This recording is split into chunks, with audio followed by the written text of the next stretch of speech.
New Palanpur કરજોડા railway station પર ટ્રેનના gas ટેન્કરમાં valve leakage થતાં દોડધામ.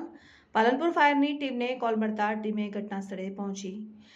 ન્યૂ પાલનપુર કરજોડા રેલવે સ્ટેશન ટ્રેનના ગેસ ટેન્કરમાં વાલ્વ લીકેજ હોવાના સમાચાર પાલનપુર નગરપાલિકા ફાયર ટીમને મળતા ટીમના માણસો ઘટના સ્થળે જઈ કોઈ દુર્ઘટના ન સર્જાય તે માટે સ્ટેન્ડ બાય રહ્યા હતા. ત્યારબાદ લીકેજ બંધ કરવામાં આવતા તંત્રએ રાહત અનુભવી હતી.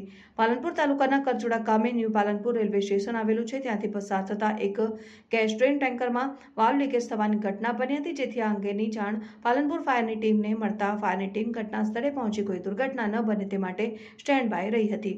આ અંગે પાલનપુર ફાયર વિભાગના સૂત્રોએ જણાવ્યું હતું કે કરજોડા રેલવે સ્ટેશનથી શુક્રવારે 5:16 કોલ મળતાની સાથે જ ફાયરની ટીમ ઘટના સ્થળે પહોંચી હતી, જ્યાં ટ્રેનના ગેસ ટેન્કરમાં વાલ્વ લીકેજ હોવાથી કોઈ દુર્ઘટના ન સર્જાય તે માટે ફાયરની ટીમ સ્ટેન્ડ બાય રહી હતી. ત્યારબાદ અંદાજે 2 વાગ્યાના આસપાસ સાણંદથી ગેસ લીકેજ બંધ કરવા માટે ટીમ આવી હતી. ત્યારબાદ ગેસ લીકેજ બંધ કરવામાં આવતા તંત્રએ હાશકારો અનુભવ્યો હતો.